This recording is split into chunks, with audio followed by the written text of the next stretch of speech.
nesse ponto do livro, o pastor Jeffrey Johnson, ele começa a destacar marcas da igreja verdadeira. Como eu disse, o livro ele segue uma didática bem particular.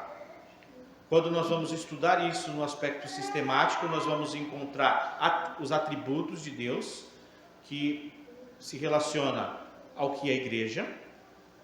A igreja é una, santa, apostólica e universal. Marcas de uma igreja verdadeira. À parte, os reformadores entendem e vê essa necessidade de, além de destacar o que a igreja é a partir dos atributos de Deus, marcas que identificam a igreja.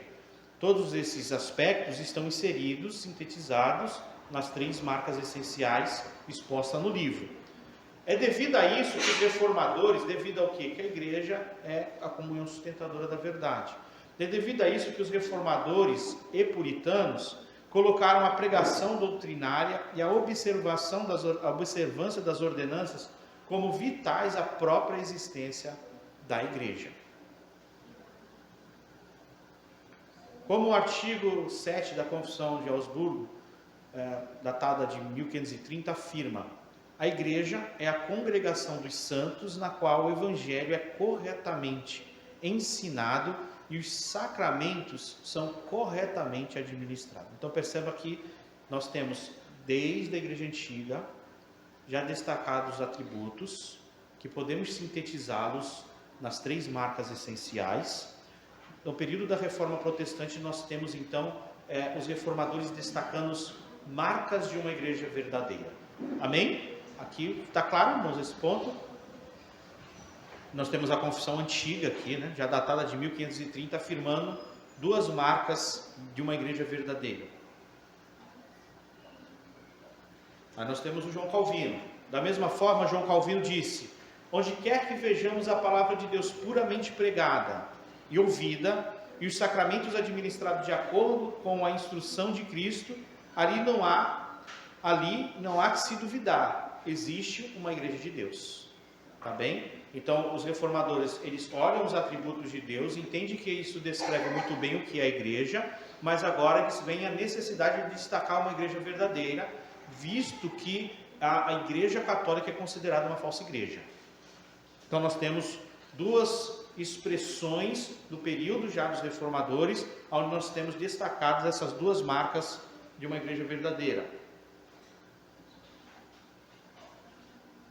Agora eu estou saindo do livro, tá? A gente está indo para fora do livro um pouco. Calvino manteve em grande parte as 2 marcas principais sugeridas pelos luteranos, a primeira confissão que nós vemos. Quais são? Pregação fiel da palavra e observância correta dos sacramentos. Sugerida pelos luteranos. Para Calvino, a disciplina era pressuposta na administração correta dos sacramentos. Uma vez a igreja participando dos sacramentos, se pressupõe que a igreja está em comunhão diante de Deus e diante ela mesma. Assim, em algumas ocasiões, ele acrescentou a disciplina. Então não significa que Calvino, por mais que nós tenhamos ele destacado nas institutas, a pregação da palavra e os sacramentos, e nós não vemos como na Confissão de Augsburgo aparecer a disciplina eclesiástica, não significa que ele não entendia como uma marca. Por exemplo, em uma carta inicial a um cardeal romano, 1538, Calvino menciona todas as 3 marcas. Aí tem a citação do Calvino. Há 3 coisas quais a segurança da igreja se baseia, a saber, a doutrina, a disciplina e os sacramentos.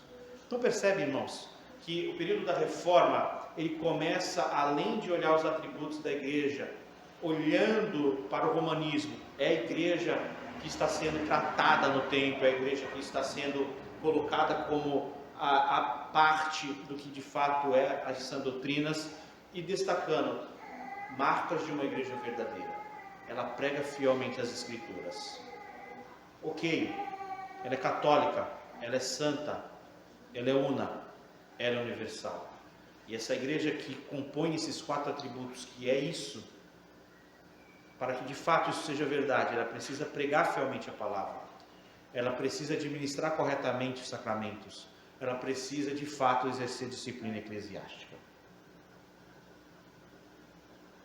Em meados do século XVI, as diversas denominações existentes, ainda no período da Reforma, existia a necessidade de escrever suas próprias confissões, o que foi mais uma contribuição da Reforma. Então, na Igreja Antiga, nós temos os credos, chamado Eu Creio. No período da Reforma, nós temos confissões e catecismo. A confissão, ela já começa a trabalhar no aspecto da congregação, que a congregação crê. Não é um aspecto só tão particular como os credos, né, que afirma eu creio. Né? Eu creio em Deus Pai, Todo-Poderoso, Criador dos céus e da terra. A confissão, ela traz a ideia do que a igreja local confessa. Até porque a ideia é manifestar unidade entre as demais congregações reformadas do período.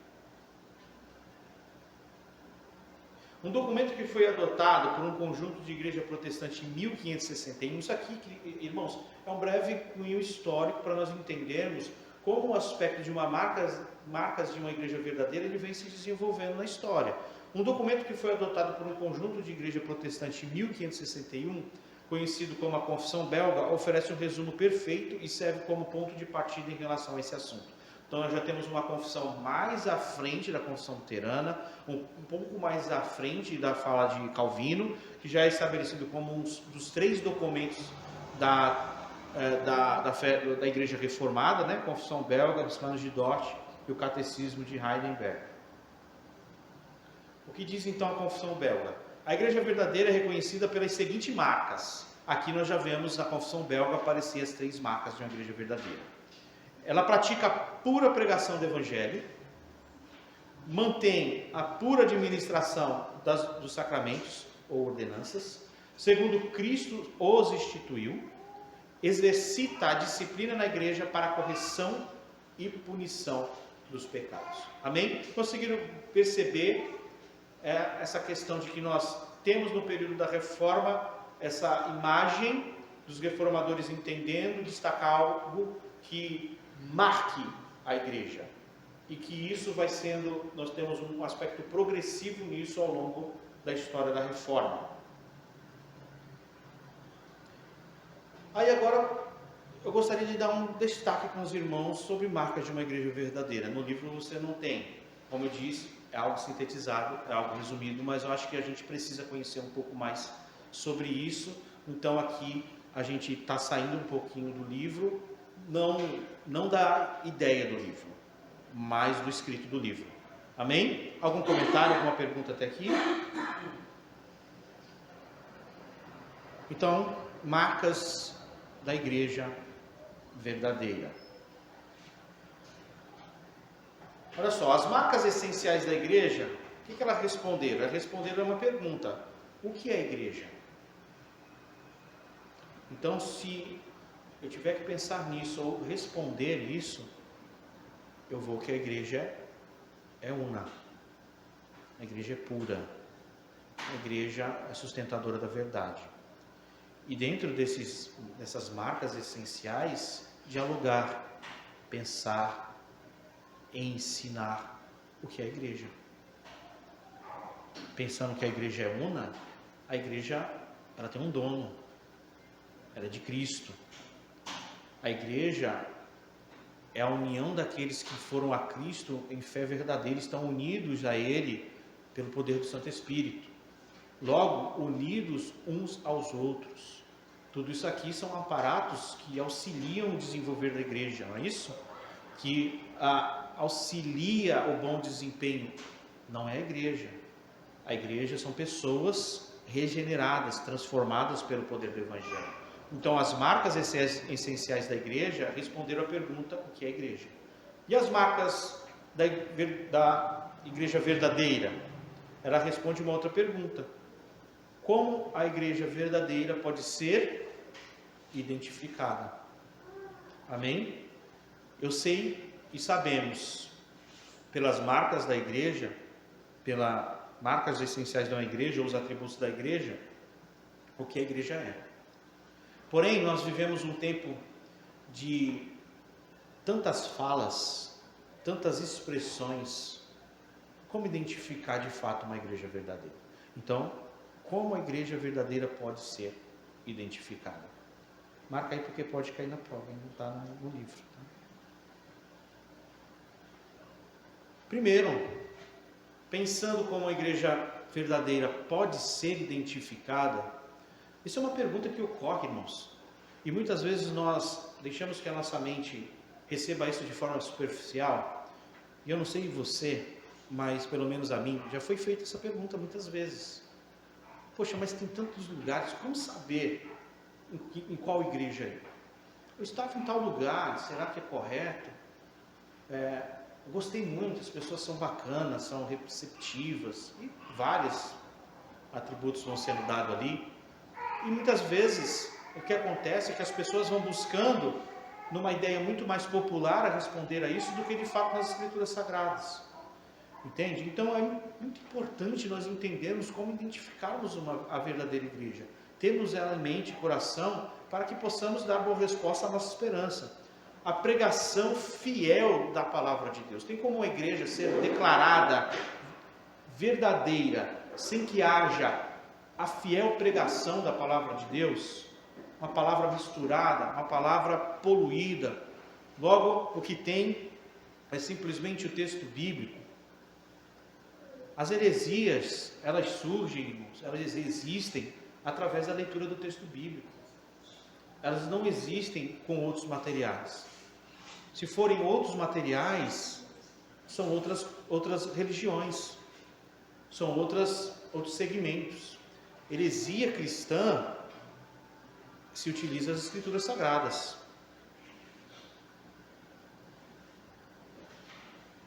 Onde nós lemos Mateus 16, 18, nós lemos assim: e também eu te digo, tu és Pedro, e sobre esta pedra edificarei a minha igreja, e as portas do inferno não prevalecerão contra ela. Então nós estamos vendo a pregação fiel da palavra de Deus como a primeira marca de uma igreja verdadeira. Vamos dar uma pequena analisada nesse texto aqui. O que é a palavra? Nós já vimos isso na comunhão, que a igreja é a comunhão da verdade. A palavra é o alicerce da verdadeira igreja, tá? A palavra é o seu alicerce, a igreja está alicerçada na palavra. Como vai dizer a frase, você é Pedro, e sobre esta pedra edificarei a minha igreja. Por pedra, nosso Salvador se referia à confissão anterior de Pedro: tu és o Cristo, o Filho do Deus vivo.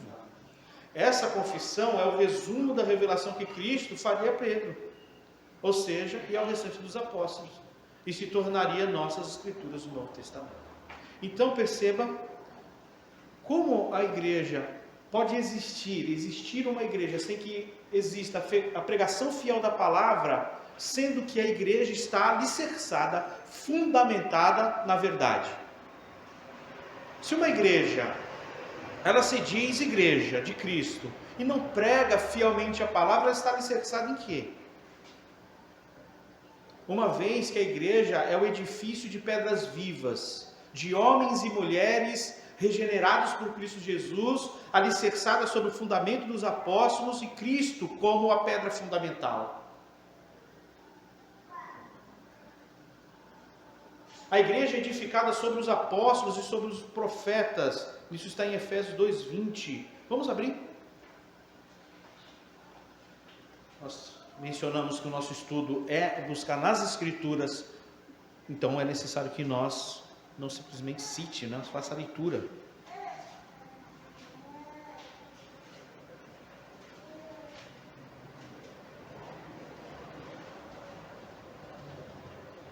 Efésios 2:20.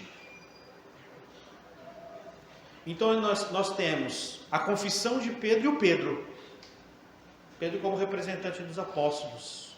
Então logo nós temos o que o Paulo escreve em Efésios aqui, capítulo 2, versículo 20. Edificados sobre o fundamento dos apóstolos. Jesus revelou aos apóstolos o evangelho? Revelou ou não revelou? Então isso é bíblico, né? Está nas Escrituras que a igreja está alicerçada na palavra de Deus. Os apóstolos como fundamentos, não é o ser do apóstolo. É porque os apóstolos foram aqueles que receberam a revelação da verdade e administraram a pregação do Evangelho. Foram os autores inspirados do texto sagrado. A eles foram entregue a grande comissão. A eles foram entregue a chave dos reinos dos céus. Edificados sobre o fundamento dos apóstolos e profetas, e sendo Ele mesmo, Cristo Jesus, a pedra angular. Então, irmãos, sem uma igreja, sem a pregação fiel da palavra de Deus, pode existir de fato um edifício onde o Espírito de Deus habite? Se não há a pregação fiel da palavra de Deus, onde essa dita igreja está alicerçada? Vamos abrir em Colossenses 3,16.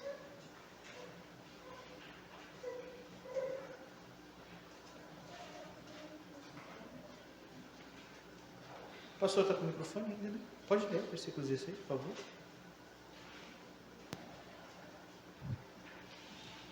Habite ricamente em vocês a palavra de Cristo. Ensinem-se, aconselhem-se uns aos outros com toda sabedoria e cantem salmos, hinos e cânticos espirituais com gratidão a Deus em seu coração.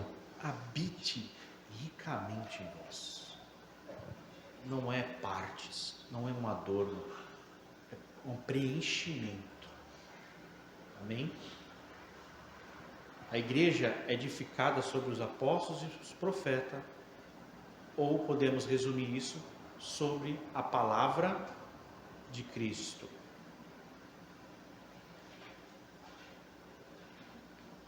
Mateus 28, 19 e 20, vamos abrir? Está escrito aqui, mas vamos fazer a leitura na escritura.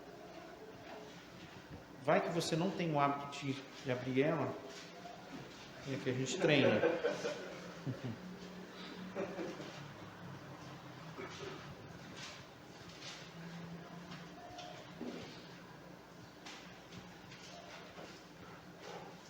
Vinte e 19 e 20, está ali, mas eu vou fazer a leitura nas escrituras.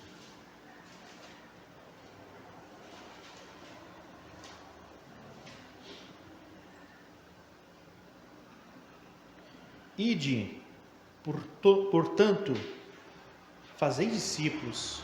É a missão da igreja, irmãos, presente aqui? É a missão, nós já vimos isso, né? A igreja que é sustentada, na verdade, ela é uma igreja missionária. Ide, portanto, fazei discípulos de todas as nações, batizando-os em nome do Pai, do Filho e do Espírito Santo, ensinando-os a guardar todas as coisas que vos tenho ordenado, e eis que estou convosco todos os dias até a consumação dos séculos. Outro texto para nós vermos, nós vimos também em Mateus capítulo 16, que a igreja está alicerçada na verdade. Logo, impossível existir uma igreja verdadeira sem que essa pregue e ensine as Escrituras, uma vez que a igreja está alicerçada nas Sagradas Escrituras, na verdade.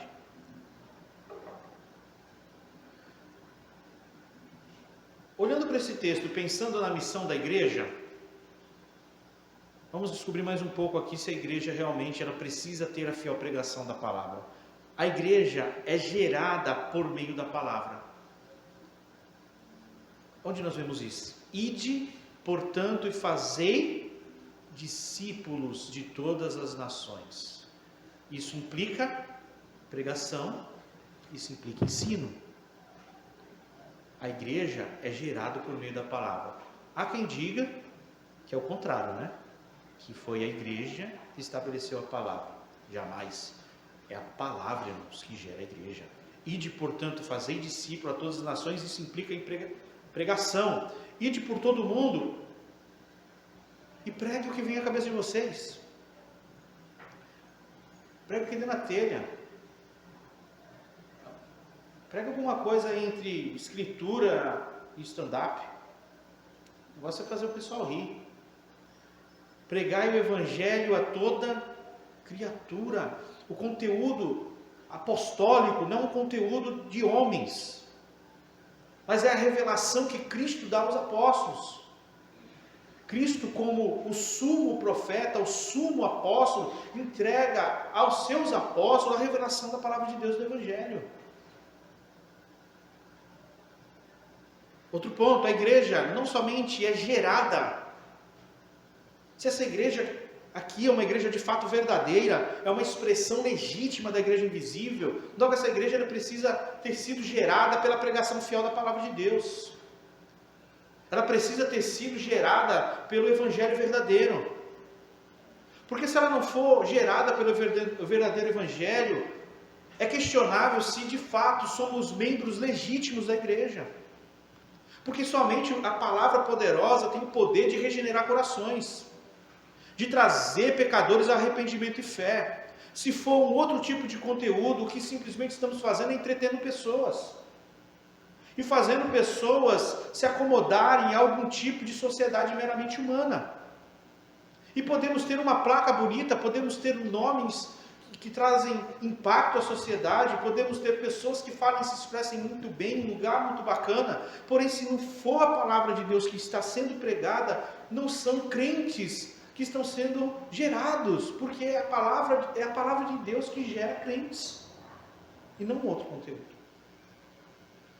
Não é filosofia humana, não é uma mera inteligência humana, é o Evangelho, pregado no poder do Santo Espírito, que vai aos ouvidos e desce ao coração, onde o Espírito de Deus, ele arrebenta, ele destrói a nossa dureza, destrói a nossa vileza, destrói, querido, a nossa incapacidade de ouvir e ir a Cristo.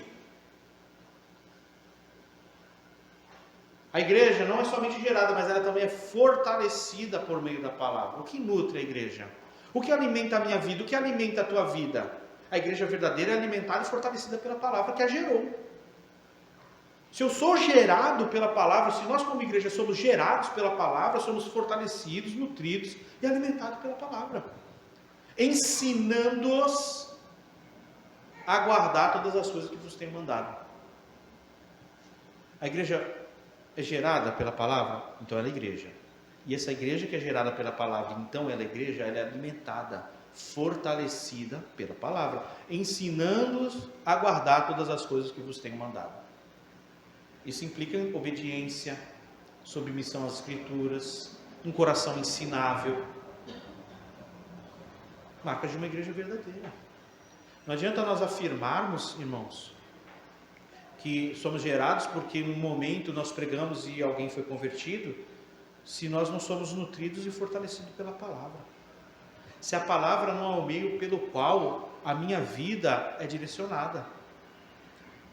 Percebe quando nós vamos separando as frases assim, os textos vão aparecendo de forma mais clara em nossa mente? Muitas vezes nós lemos e não fazemos essas separações todas, lemos, passamos atropelando os textos todos e não conseguimos absorver a riqueza do texto bíblico. Isso ocorre principalmente por meio do ministério público de pastores mestres na igreja, dado pelo próprio Cristo. Vamos abrir em Efésios de novo.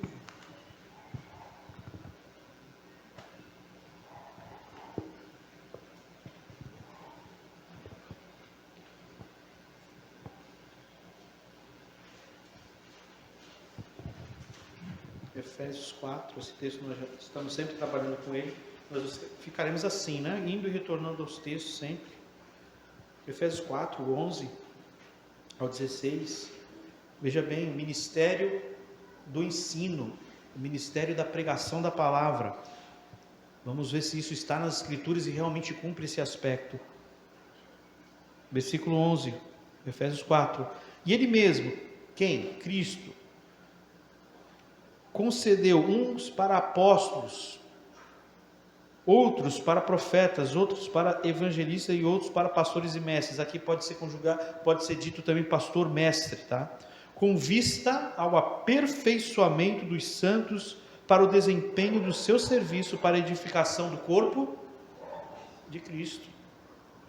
Até que todos cheguemos à unidade da fé, do pleno conhecimento do Filho de Deus, à perfeita varonilidade, à medida da estatura da plenitude de Cristo. Crescimento, fortalecimento, amadurecimento. Cristo sendo forjado em nós pela palavra de Deus. Para que não sejamos mais como meninos. O período de meninice passa, né, irmãos? Por quê? Porque a pregação fiel da palavra, Cristo foi gerado em nossos corações pela fiel pregação da palavra. Somos nutridos pela palavra. Para que não sejamos como meninos, agitados de um lado para o outro e levados ao redor todo o vento de doutrina, pela artimanha dos homens, pela astúcia com que induzem ao erro. Então existe, né, irmãos? Como que se combate a astúcia de homens que se induzem ao erro?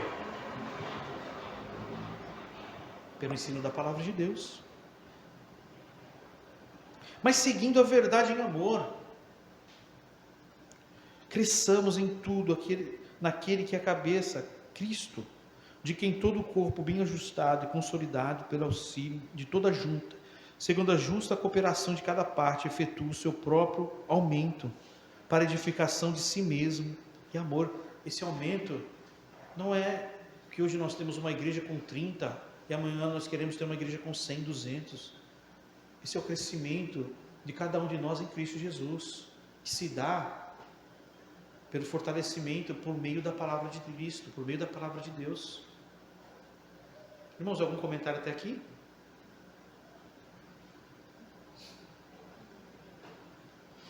Não? A igreja recebe a promessa da presença contínua e especial de Cristo. Onde está presente isso? E eis que estou convosco todos os dias até a consumação do século. Que presença maravilhosa, né? Que promessa, irmãos. Essa é a promessa de Cristo, sua verdadeira igreja. Cristo está com ela, Cristo está nela, Cristo está presente. Ele, por meio de sua palavra e Espírito, está presente. Cristo está presente onde sua palavra é fielmente proclamada. Samuel Ogro. Se não há pregação fiel da palavra, se nós não somos gerados pela pregação da palavra, não somos alimentados e fortalecidos pela palavra, é Cristo que habita nessa igreja? É Cristo que está conosco? É Cristo que está presente ali? Ou é doutrina de demônios que produzem, como o texto aqui em Efésios diz, por artimanhas, conduzindo ao erro? É importante a marca da pregação fiel da palavra de Deus, irmãos. É vital, não é?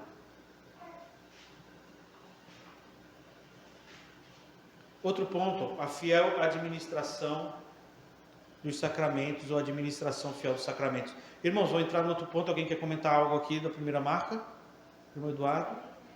Ele quer, claro que ele quer. Não segura não. Faça isso não. Vai que é revelação, irmão, e a gente faz isso aí. Não, graças a paz, irmãos. Dá oportunidade aos irmãos também. O pastor estava falando, ensinando, e no Evangelho de Marcos, capítulo 1, lá no versículo 14, 15 e 16, começa falando sobre o ministério do nosso Senhor Jesus. E aí encaixa muito bem com Mateus 28 e Marcos 16, que ele dá a ordem daquilo que ele fez. Ele foi pregando o Evangelho do Reino de Deus. Ele batizava, está lá escrito no Evangelho de João, capítulo 4. Ele ensinou aos seus discípulos a guardarem toda a palavra de Deus. Então, o nosso sumo profeta, sumo sacerdote, nosso rei, ele é o nosso exemplo. E quando a palavra do Senhor vem a nós, essa verdade maravilhosa, a gente quer viver isso. A gente quer glorificar a Cristo. Então, essa ordem que ele diz, ide e pregai o Evangelho, devemos cumprir. E a gente tem o privilégio hoje de estar numa igreja local, ouvindo a palavra fielmente sendo pregada. Isso é graça sobre graça, irmãos. Muitas pessoas às vezes clamam, Senhor, envia ceifeiros, porque nessa cidade não tem uma igreja que esteja pregando fielmente a palavra. E nós estamos aqui na casa de Deus, Cristo está presente em sua casa. Nós devemos glorificar a Deus, estar alegres. E só para complementar, Efésios capítulo 4, o pastor falando, nos ensinando, a gente vê aqui que o único ministério que ficou foi o de pastor, né? Esses outros ministérios, evangelistas, apóstolos e profetas, foram extraordinários, já passaram. E a gente precisa ser realmente pastoreado pelos pastores da igreja local. A nossa relação com Cristo, ela não vai ser muito diferente daquilo que a gente é para com os nossos pastores, né? A guarda do 5º mandamento revela muito o estado espiritual da vida dos irmãos. Amém. Tá vendo, irmão? Como vai ficar de fora? Não dá. Amém? Irmãos, enquanto o irmão Eduardo falava, eu pensava o seguinte: como é que as pessoas entendem hoje, principalmente no meio mais carismático, que Cristo está presente? Subjetividade, né? Eu senti, não é? Arrepio. E nós vimos pelas Escrituras que é por meio da fiel pregação da palavra de Deus, por meio da presença, claro, a presença do Espírito, óbvio. Mas onde não há pregação fiel, ensino fiel, não pode ser afirmado que ali está o Espírito de Cristo, irmãos. Não tem negociação. É a palavra quem diz. O que existirá ali é o espírito do erro. Então não adianta muitas vezes nós queremos negociarmos isso para querer ser palatáveis, legais. É claro que eu não estou dizendo aqui para nós sermos grosseiros, né? Não é a mesma coisa. O que eu estou querendo dizer é não negociarmos o Evangelho, entenda, tá bem? Então a palavra nos diz que Cristo habita na igreja, está conosco. Se não é a palavra que é pregada, não é Cristo que está conosco. Não adianta dizer que sentiu um arrepio na pregação do pastor tal, que chorou, tá? Que correu da frente da igreja ao fundo da igreja, rodando, não adianta, não pode fazer o que for. Tá? Falando que acordou e viu anjos voando, não adianta nada. Se não é a fiel pregação da palavra, pode ser Joseph Smith, pode ser Ellen White, pode ser quem for, que teve uma nova revelação. Se não é a fiel pregação da palavra, não foi como Paulo diz, né? Vamos ver o que Paulo diz, Gálatas.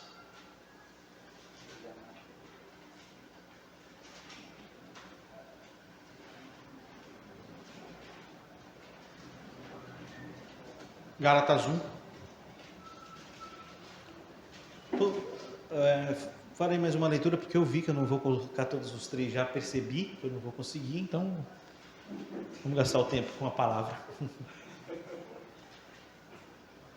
Gálatas 1 diz o seguinte, versículo 6, Paulo se referindo a essa igreja na Galácia: admira-me que estejais passando tão depressa daquele que vos chamou na graça de Cristo para outro evangelho. Tem problema ter outro evangelho? Não tem problema. Será que não? Claro que tem. O qual não é outro, senão que há alguns que vos perturbam e querem perverter o evangelho de Cristo. Mas ainda que nós, olha só, se não tem evangelho, ainda que nós, ou mesmo um anjo, vindo do céu, vos pregue evangelho que vá além do que vos tem pregado, seja maldito, seja anátema. Onde não há pregação fiel da palavra de Cristo, ainda que haja manifestações ditas miraculosas, não é igreja, não é legítimo. Amém? Deixa eu ir embora daqui. Administração fiel dos sacramentos, algo que é passado a largo também muitas vezes. Administração fiel dos sacramentos. Aqui nós não vamos aprofundar aqui, porque no decorrer da eclesiologia nós vamos lidar com os sacramentos, tá? Então é algo para nós entendermos ele como marca. As ordenanças apontam para Cristo e para a verdade do Evangelho. Não é um showzinho, não é um evento bonitinho, onde tem um fim em si mesmo. Não. As ordenanças apontam para Cristo e a verdade do Evangelho. Apontam para Cristo e a sua palavra.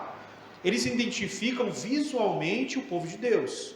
Então ele é o meio dramatizado do Evangelho e da igreja. Eles transmitem graça somente quando recebidos na fé e pela fé. Então, as ordenanças todas, elas pressupõem fé e não algo vazio, mecânico, tá certo? Eles pressupõem fé. O Novo Testamento conhece apenas 2 sacramentos ou ordenanças, o batismo e a ceia. Em 1 Coríntios, capítulo 11, versículo 17 ao 34, nós faremos a leitura dele hoje. Paulo aborda o mau uso da ceia do Senhor. Contrário a essa mente moderna de que a ceia ela pode ser administrada segundo a mente criativa do homem que está ali, Paulo está corrigindo o mau uso dela em 1 Coríntios. Ele está escrevendo para corrigir vários erros e abusos em Corinto em relação à ceia. A igreja estava misturando o sacramento com uma refeição comum. Tá? Então, ao entendimento do que é o sacramento, se mistura com essa refeição comum, e o sacramento ele se perde no meio, como diz o pastor Gutenberg, do churrascão na laje, né? Parafraseando o que ele diz. Essa refeição estava sendo abusada de 2 maneiras. Alguns estavam sendo negligenciados e outros estavam comendo e bebendo em excesso. Bebedice, glutonaria, e aqueles que chegavam depois não comiam. Para remediar isso, Paulo exorta a igreja a fazer a sua refeição pessoal na onde? Em casa. Por quê? Porque aquilo não é a ceia de Cristo. Faça a sua refeição comum na sua casa. Em contraste com isso, a igreja deveria se reunir com o propósito de participar do sacramento. Então, ele está corrigindo a visão deturpada da ceia.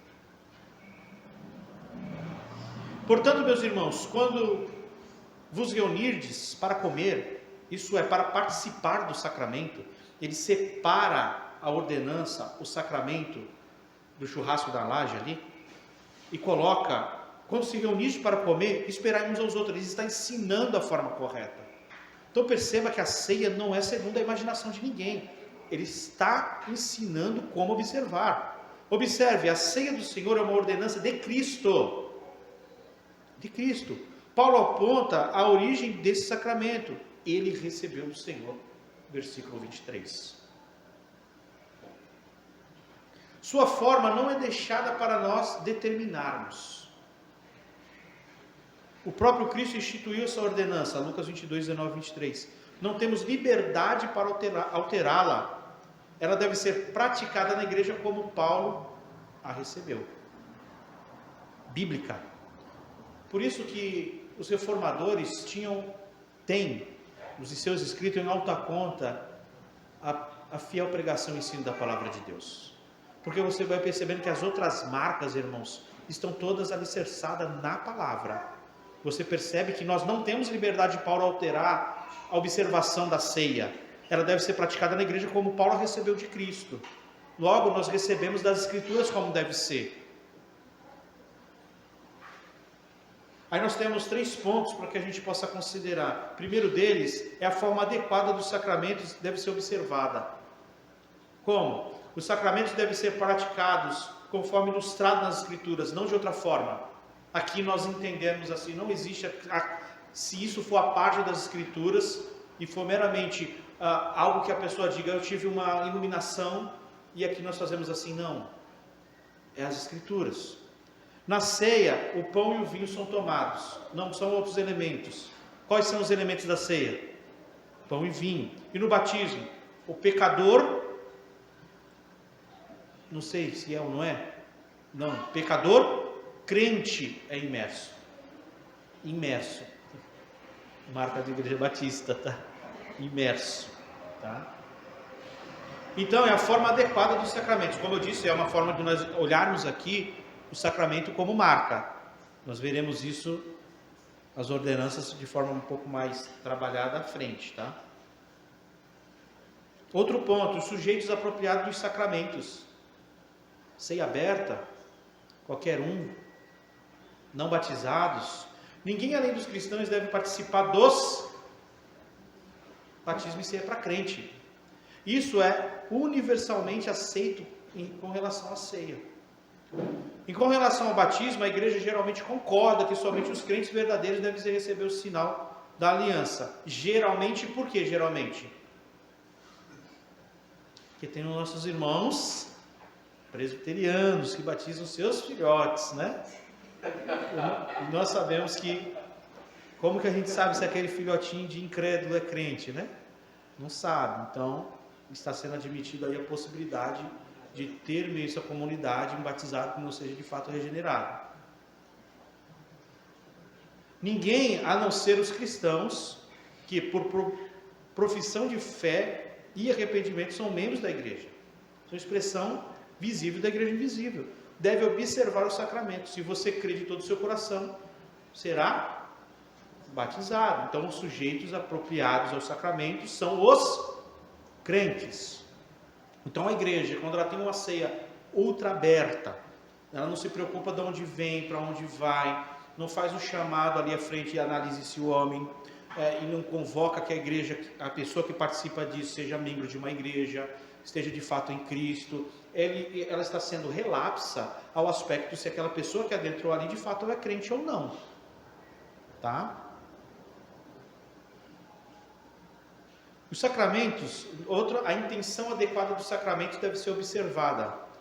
Os sacramentos são administrados corretamente quando o seu propósito adequado é mantido, ou seja, o propósito, a intenção. Tem lugares que fazem dos sacramentos outros meios, que não sejam de fato aquele que as Escrituras instituiu, né? Colocam lugares e promovem uma festa, promove coisas que não apontam não para Cristo, mas apontam para as pessoas. Os sacramentos não apontam para nós mesmos, não é um fim em si mesmo, eles não funcionam automaticamente, mas apenas como meios para um fim. Eles comunicam a graça somente quando Cristo é visto como seu fim ou meta. Nós vemos o Evangelho quando uma pessoa está sendo batizada. Essa pública profissão de fé mostra que essa pessoa está unida a Cristo pela fé, que essa pessoa morreu em Cristo e ressuscitou em Cristo. Quando nós olhamos a ceia, nós vemos o sacrifício de Cristo, cruento na cruz do Calvário, que Cristo morreu por pecadores, que nos méritos de Cristo nós fomos inseridos em sua santa aliança. Não por méritos, isso está exposto às nossas misérias e os méritos de Cristo na ceia do Senhor. Amém? Sacramentos como marcas de uma igreja verdadeira, uma igreja que relapsa com os sacramentos. Ela simplesmente faz um apelo, mergulha as pessoas sem se preocupar. Essas pessoas são simplesmente mergulhadas e não são de fato batizadas. Pessoas e igrejas que não se preocupam com as pessoas que estão participando de sua ceia, dos elementos. De fato é uma igreja verdadeira. Nós vimos que Paulo, ele gasta uma boa períope, um bom trecho das Escrituras de sua carta para corrigir a forma que aquela igreja estava servindo e praticando a ceia. Esse é curtinho, mais curto, então vou finalizar, amém? Uso correto da disciplina da igreja. Terceira marca. Outro ponto que nós veremos à frente também, disciplina eclesiástica, então aqui é só para nós conhecermos como marca.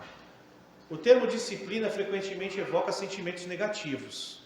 Isso nós pastores, eu creio que a experiência do pastor Gutenberg, e até do irmão Eduardo também seja essa, quando nós falamos em disciplina, principalmente comentando algo da sua existência, nós vemos que há um desconforto por parte daqueles que estão ouvindo. E por quê? Porque traz consigo o risco da exclusão, primeiro ponto. Ninguém quer julgar alguém publicamente, há um desconforto para quem está fazendo, e nem mesmo ser julgado, nem muito menos excluído. Então, de fato, a disciplina eclesiástica, ela traz e tem, de forma subjetiva, esse aspecto de desconforto. Uma porque o homem, as pessoas em si mesmos se sentem desconfortáveis muitas vezes de aplicá-la e também desconfortável em querer recebê-la. Cristo, porém, não está preocupado com os nossos desconfortos, isso é nosso. Presta atenção nisso, irmãos. Porque uma pessoa na frente da congregação aqui, sendo julgada pela igreja, em um momento de disciplina, correndo o risco dela receber uma disciplina corretiva e ser expulsa da igreja, Cristo não está preocupado com os nossos desconfortos. Ele exige tais deliberações. Ele exige. De seus discípulos, e os autores bíblicos se referiram a essa prática como um dos deveres da igreja. Nós temos em Mateus 18, 15, 20, 1 Coríntios, o pastor já expôs. Pastor, o que está escrito lá em 1 Coríntios 5? Ele cita sempre. Isso aí está tratando aí daquele irmão incestuoso, né? A igreja, Paulo repreende a igreja porque não está disciplinando ele. E o que o Paulo diz é que ele seja excluído da igreja, seu corpo seja entregue a Satanás para que sua alma seja salva no dia do Senhor. Amém? Então nós temos em diversos textos bíblicos a exigência de Cristo e o estabelecimento da igreja do aspecto da disciplina corretiva. Amém? Contudo, a disciplina bíblica deveria ter um caráter purificador e restaurador. Como nós sempre ouvimos aqui, esse aspecto da disciplina tem sido bem trabalhado, principalmente na exposição de 1 Coríntios, que um dos aspectos da disciplina é restaurar o pecador, né? No sentido de que a correção visa prevenir a exclusão e de que qualquer um que seja excluído pode ser agregado novamente mediante o arrependimento e a reconciliação com sua congregação. Então, o primeiro ato é que de fato o pecador se arrependa. O segundo, que ainda que seja excomungado, ele se arrependa também. Então, o primeiro ato, como o Senhor Jesus disse, vai até ele. 2, vai até ele, diz à congregação, sempre se arrependa. Uma vez excluído, se arrependa. Uma igreja fiel à palavra, portanto, desejará incorporar essa prática bíblica para dentre os outros motivos, ou seja, o benefício espiritual dos seus membros, ou seja, a purificação da igreja local. Então a disciplina ela visa a restauração do pecador e a pureza da igreja local. Se nós temos no batismo a porta de entrada, nós temos na disciplina eclesiástica a porta o quê? Saída. O que ligares na terra é ligado no céu. O que desligares na terra é desligado no céu. O poder das chaves. E aqui não tem. Pastor, não tem. É desconfortável. Cristo não se preocupa com o nosso desconforto. A disciplina é marca da igreja verdadeira. Se a disciplina é consistente, amorosa e redentora, é marca de uma igreja verdadeira. Não é praticada por déspotas. Lembrando, como foi pregado em João, eu não estou usando a disciplina para promover falsa justiça, usar o pecado do outro para esconder o meu, né? A pessoa vive longe de Cristo, mas ela usa o pecado do outro para camuflar o seu próprio pecado. Usa o pecado do outro como uma distração. Uma distração. É aplicado de forma consistente com as escrituras bíblicas, de fato. É amorosa, é redentora. De fato, a ideia presente na disciplina aplicada é a pureza da igreja, é o bem dos membros, é restaurar o irmão caído. Então é uma marca de uma igreja verdadeira. Uma igreja onde ela não pratica, ela tolera pessoas vivendo em pecado em sua congregação. Né? Quantos escândalos nós vemos? Pedofilia, adultério, abuso, falcatrua. E as pessoas usam hoje um termo, não julgueis para não ser... E a disciplina é julgueis. Paulo diz aos Coríntios, julgai. Julgai. Então que todos os pastores de Cristo cuidem diligentemente, cuidadosamente, zelosamente de seu rebanho. E a disciplina, ela faz parte do cuidado pastoral. Seja ela no processo educacional, como nós vimos em Mateus 28, ensinando a guardar todas as coisas que vos tenho mandado, isso é disciplina. Quando os pastores e mestres estão ensinando o rebanho, está sendo disciplinado da igreja no processo da educação da igreja pela palavra. Pode falar, pastor. Pastor, essa questão das pessoas falarem não julgueis, vai muito contra aquele entendimento, porque se nós aqui pegamos um irmão, né, o irmão precisa ser disciplinado. Ele precisa ser disciplinado porque ele está vivendo uma vida de pecado. Esses irmãos que muitas vezes se posicionam ao lado desse irmão, eles acham que eles estão demonstrando amor por esse irmão. E na verdade não é isso, né? Porque se o meu irmão está pecando, meu irmão está vivendo no pecado, e eu estou apoiando, não vamos julgar ele, eu não estou amando meu irmão. Porque o meu apoio a ele vai fazer com que meu irmão vá parar no inferno, que o meu irmão seja condenado. Mas se eu apoio, eu vejo e acho que ele tem que ser disciplinado, inclusive eu até levo ele para a liderança da igreja, isso sim é a verdadeira forma de eu estar amando meu irmão, porque a palavra o Senhor já acabou de falar, a palavra, né, a disciplina, ela não é para matar esse irmão, mas ela é para corrigi-lo, para que ele venha levá-lo ao arrependimento. Então, talvez essa fala de não julgueis, isso sim seja uma falta de amor, e não a disciplina seja uma falta de amor. Exatamente, pastor. E então a disciplina ela não é de fato amorosa. Perceba, irmão, amoroso é de acordo com as escrituras e não o entendimento pós-moderno e ímpio de entender o amor, tá? O entendimento ímpio de falar sobre o amor é que se toda forma de amar é válida. Não é essa fala hoje? O amor de Cristo, a lei de Cristo, a lei do amor é a lei de Deus, irmãos. Pode falar.